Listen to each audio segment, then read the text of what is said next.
Today we begin week 2, Intro to K-pop. Before we go into details, I want to set the frame for today's lecture. This lecture is not about listening popular groups or memorizing their names. Instead, we're going to think about how K-pop works, how it exists as a system, an industry, and a global cultural form. So keep in mind, throughout the lecture, we're moving from music to structure and from songs to systems. So this slide summarizes today's focus. We're shifting perspective. Rather than asking whether K-pop is good or bad, or whether we personally like it or dislike it, we're asking a different question. What kind of cultural system is K-pop? And this approach will allow us to analyze K-pop seriously as something shaped by place, history, technology, and industry, not just by taste, right? So what exactly is K-pop? Globally, when people say K-pop, they usually mean idol dance music. This definition is narrow but really powerful at the same time. However, Korean popular music includes many other genres: rock, hip-hop, folk, indie, jazz. Although K-pop music is somewhat hip-hop elements in it, right? The key point here is that idol pop dominates representation, especially outside of Korea. It doesn't it is not about diversity. It kind of, dominates the representation of Korean popular music in general within Korea, right? In Korea, there are way more genres. There are way more genres in Korean popular music, but outside of Korea, when people see K-pop, they just automatically imagine this idol dance music, right? So this means global audiences often mistake one part of Korean popular music for the whole. Okay, so the birthplace of K-pop, which is Seoul, the capital city of South Korea, right? The numbers matter here. Seoul grew from about 1 million people in 1953 to over 10 million today, from 1 million to 10 million people. Also, with another 10 million in surrounding areas, right? So it's like 2 million people in Seoul around Seoul. This rapid growth produced a city that is very dense and also very vertical and fast and constantly changing. That urban intensity directly shapes cultural production, including K-pop. So following Russell's argument, the first four chapters, right? K-pop cannot be separated from Seoul, which is the birthplace of K-pop. And the post-war reconstruction happened very quickly in Korea. Korea had a Korean War from 1950-53, right? So as a result, speed, density, and intensity became normal features of everyday life in Seoul. And the phrase "change is the only constant" captures how modern Korean society operates.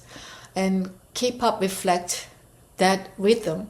And Korean people always say quickly, that's 빨리. And there's a term called 빨리 culture, because Korean people are always in a rush of doing stuff, right?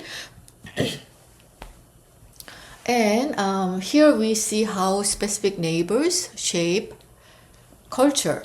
And Hongdae is associated with young culture, indie music, and experimentation. Gangnam and Apgujeong represent capital, luxury, and entertainment agencies. And urban space doesn't just host culture, it actively shapes its aesthetics, pace, and performance style.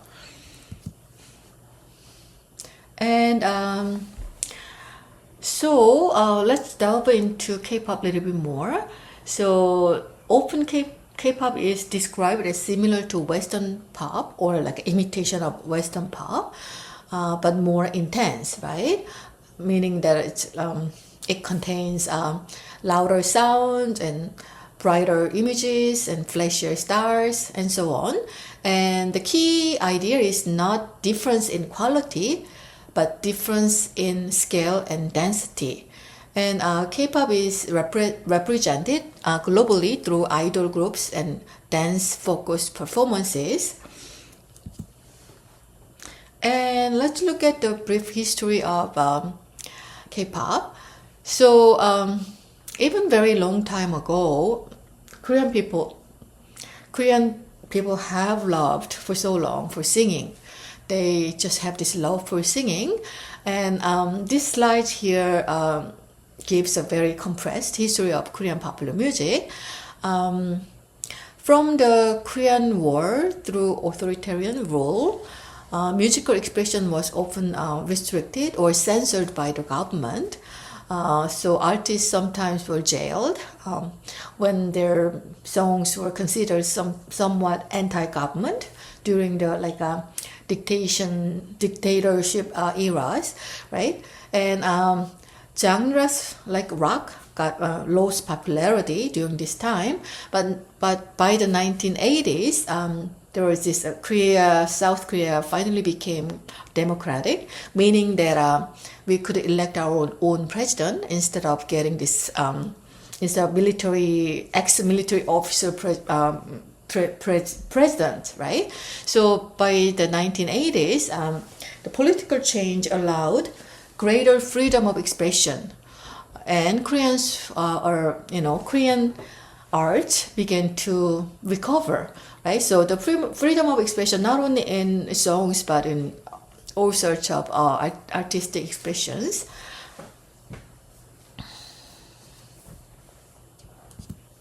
So before K-pop, as we know, Jo Young-pil was one of the biggest artists of the 1980s, and he has now retired. He still give a concert from sometimes, not all the time. He's an amazing singer, and we call him like a king of Korean music, Korean popular music. And then Kim Kwang-seok is an important, influential folk singer, and he unfortunately he killed himself when he was very young, so we cannot listen to his live voice anymore. But when I was very young, many decades ago, I went to his concert in Seoul, and before the audience were waiting for him to appear, and there was this stage, and there was some sort of small stool, right? So I just expected he will come out and put one of his leg on the top, and then he plays guitar, right? He's a folk singer. But then he came out and then he sat on the stool to me. So he says he was not a very tall singer, a tall person, but anyhow, his concert was amazing. It's one of my really favorite moments in my youth. And he made a joke during his concert, and he said his dream was this Harley Davidson motorbike, right? The huge, chunky, motorbike. And he went to this. So he kind of saved up some money, and he went to the showroom. And he sat on one of the bike, and his legs were so short he couldn't reach the pedal. And he made fun of himself like that. But yeah, anyways, that was a very funny joke he made, because he made it actually. Okay. Anyways, and there's this band called heavy metal group, Shinawi, and Shinawi was the biggest heavy metal group in the late 1980s and early 1990s. And Shin Sung-eun is one of the biggest ballad singers of the early 1990s. So I don't know, have you ever watched this Korean film, the original My Sassy Girl? That My Sassy Girl film, the theme song is sang by Shin Seung-eun. I used to love his songs as well. And there's this turning point. Is 1992, and so March 20, to be specific, March 23rd, 1992 is usually marked as a turning point of Korean popular music when Seo and the Boys debuted, right? And their music kind of combined hip-hop, dance, and youth culture in a way that broke with existing norms. So before Seo and after Seo, Korean people, when Seo and the Boys debuted, it was they had never heard of something like that before, and his music was that shocking and new and so fresh, right? And actually, the guy in the middle is Seo, and the on the left is Yang Hyun-seok. So he's one of the big four, but big three agencies. YG, I think. The agency's CEO, president now, and the one right is Lee. So Seo was the main composer and singer, and the other two were kind of b-boy back dancers back then.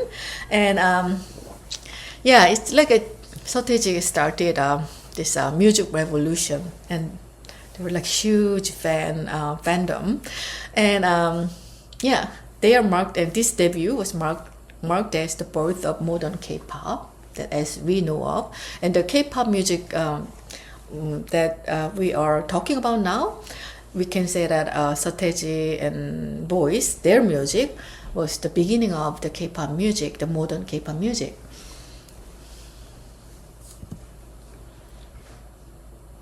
And the idol system, this is where the system fully emerged with this the idol system. So entertainment agencies like SM, YG, one of the former Seo and Boys dancers, right? And JYP, Park. JYP, P is step for Park, and Jin Young is his first name. So JYP actually. We're gonna have his talk at the end of the semester, I believe, right? Instead of one reading, we have his talk, and it's not like a recent talk, but still he makes valuable points there. So SM, YG, and JYP developed the long-term training systems. This training extended beyond music to include image, behavior, and public performance, right? So training, this training system is not only about how to sing well, it's just the whole package, right?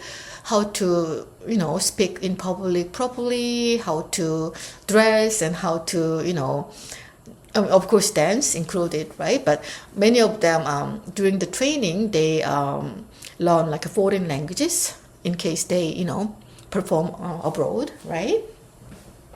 So the key idea here is simple. An idol is not just a singer. So an idol is a whole package of like an entertainment package, right? And let's see. The big three used to be SM, JYP, and YG. And if you see on the screen, the photo of this, the whole, they're just doing so well. They own like whole buildings and stuff, right? It's agency. And the top one with a guy wearing the sunglasses, that's JYP actually, right? And he's like still performing, right? He still performs, and he said what he's most afraid of is that one day he cannot perform anymore on stage.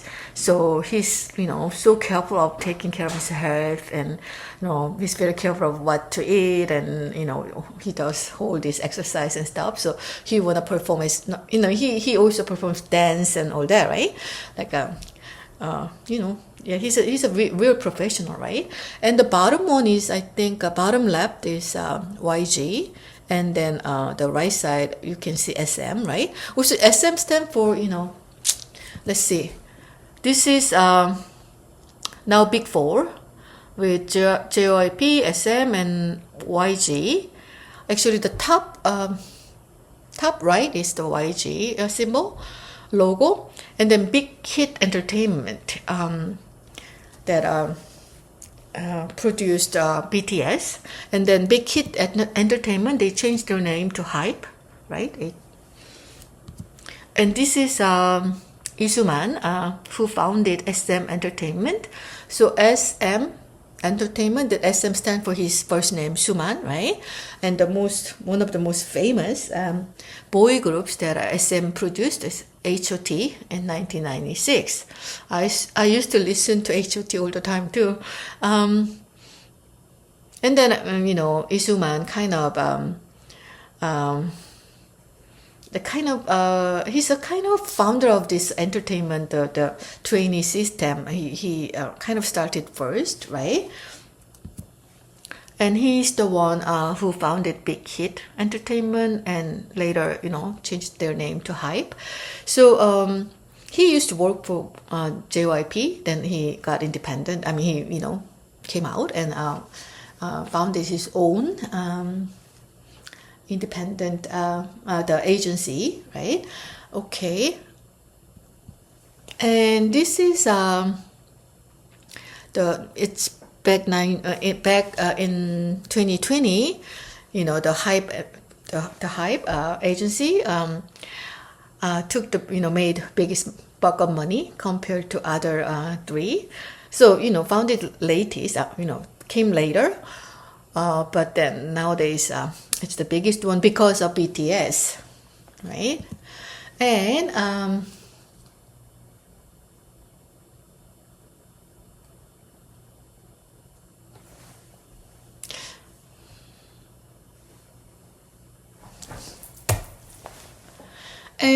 K-pop should not be understood in isolation, right?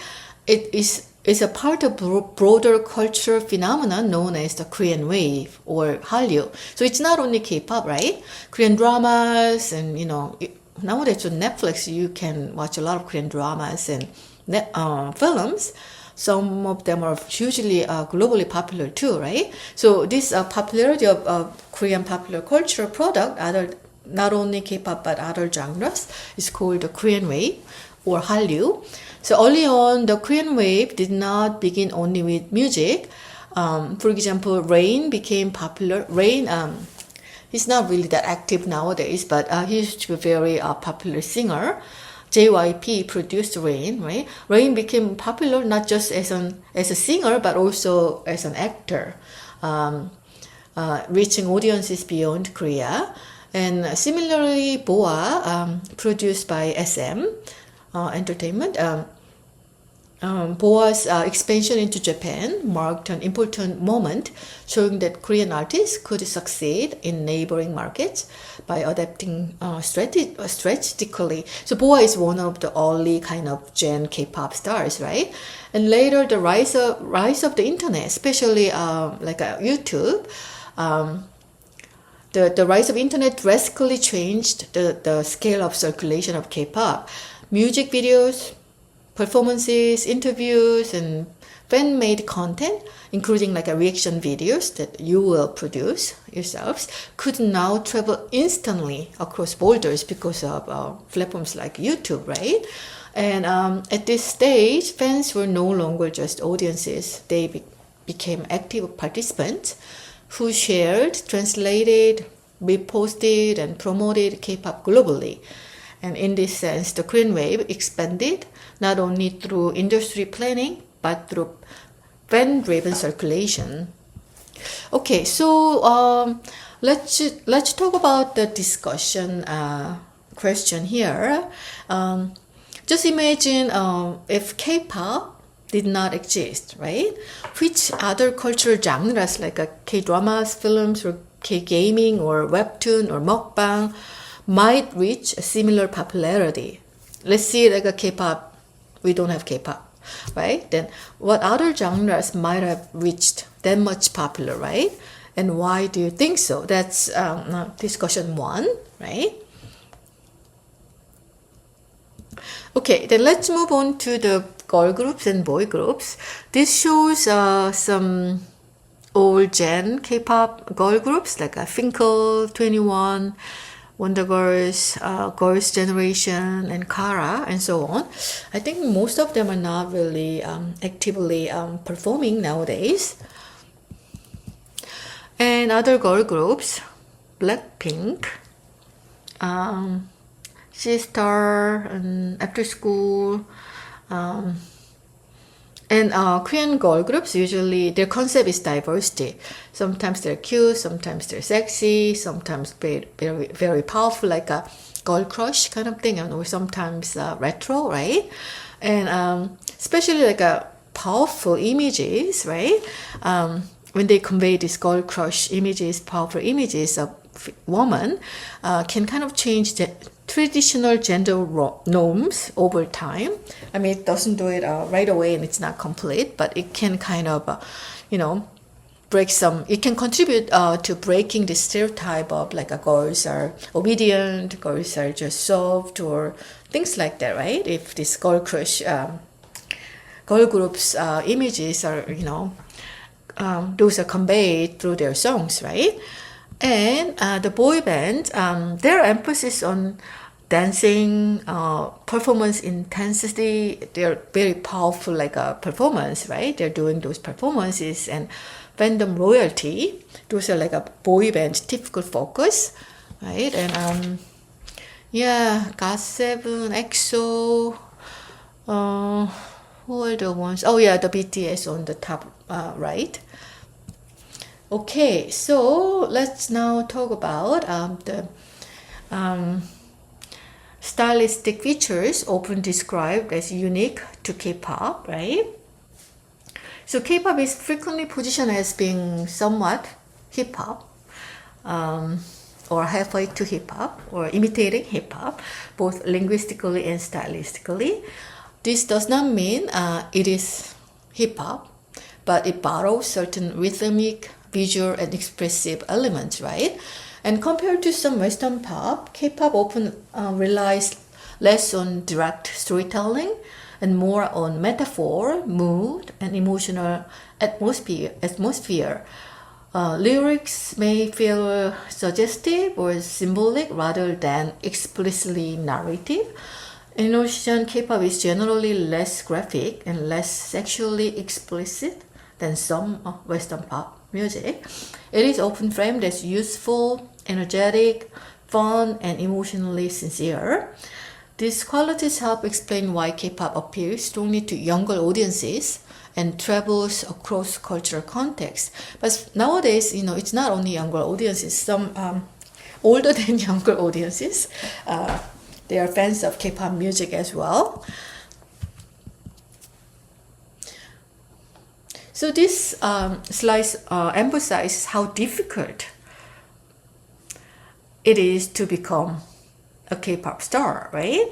The idol system requires long training period, often beginning at a very young age, and they will totally skip school because they are under training, right? And artists are subject to very strict management, limited personal freedom, and highly controlled schedules, right? So they're not allowed to date for sure, and maybe even like texting. I don't know, they are free to text to anybody anything, right? And contract can be extensive and restrictive, and the chances of success are very, very slim, right? Only a few trainees debut, and even fewer achieve long-term visibility or success, right? So as a result, success within the system is rare, and individual control is often limited, and this highlights the high-risk nature of idol labor within the K-pop industry, right? It's like both ways. The agency's standpoint, sometimes they initially invest money to train future K-pop stars, but not all will succeed, right? It's very, very limited number of trainees will actually succeed, right? And then trainees' standpoint, they invest whole life, their young lives, right? No school, no normal life, no making friends.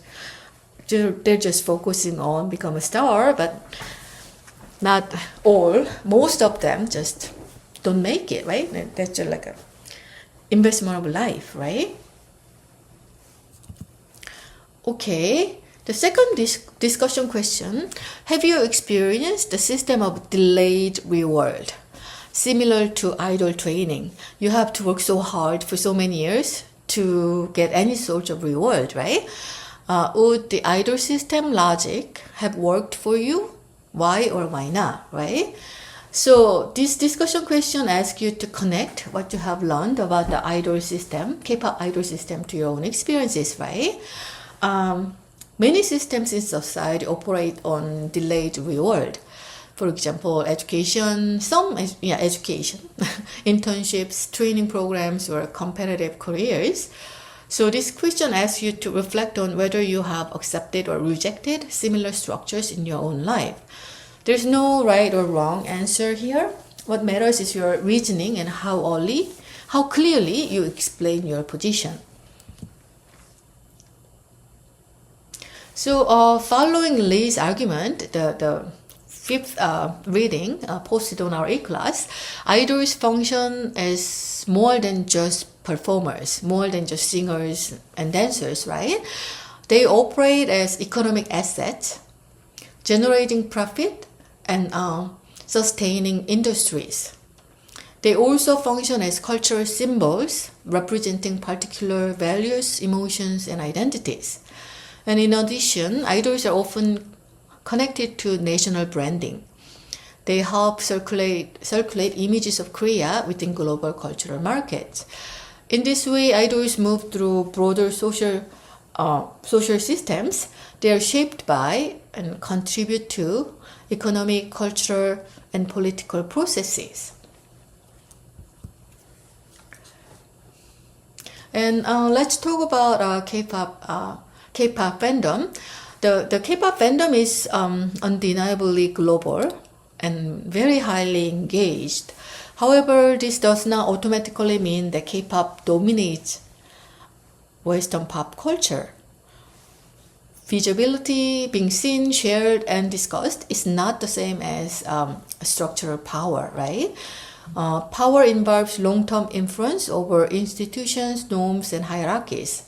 While K-pop has achieved remarkable global presence, it has not fully replaced or overtaken Western pop system, right? It's highly visible, but we cannot say that there's any sort of global power in K-pop, right? So understanding this distinction helps us analyze global culture more accurately. And let's move on to next discussion question.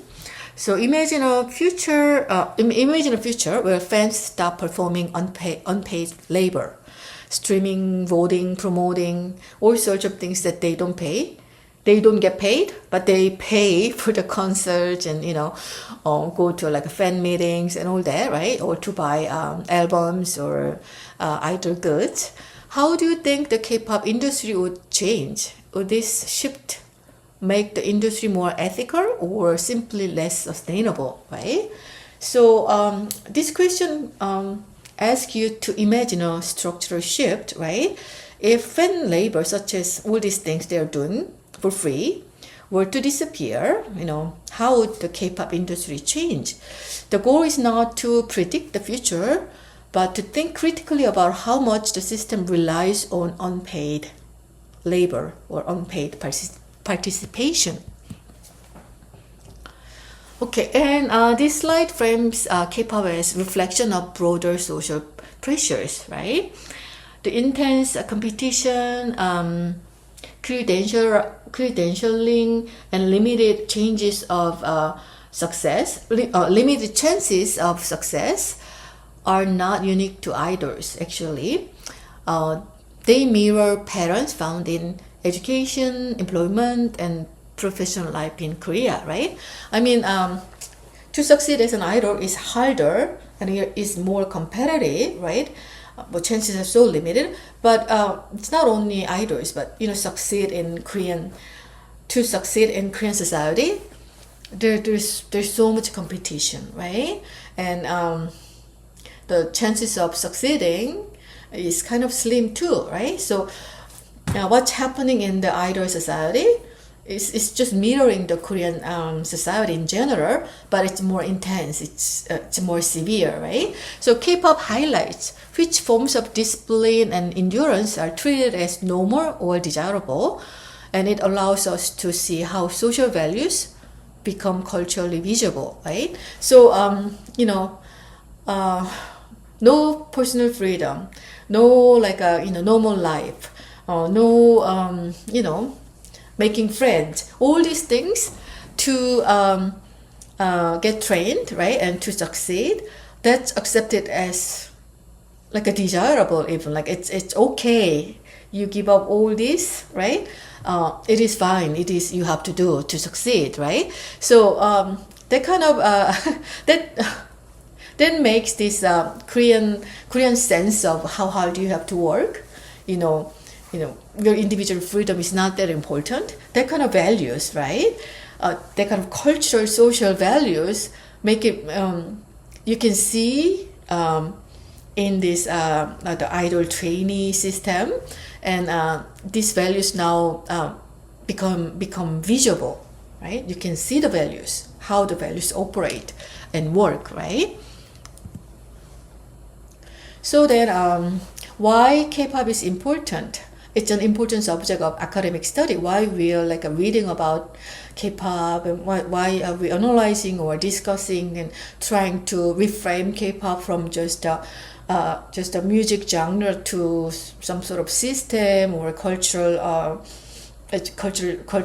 phenomenon, right? Why we are doing it? Why is it important to do so, right?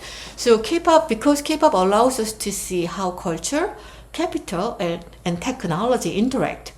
And it also raises questions about labor, power, representation, and globalization. So K-pop, studying K-pop helps us understand not only Korean culture, not only K-pop music, but also how global cultural industries operate more broadly, right?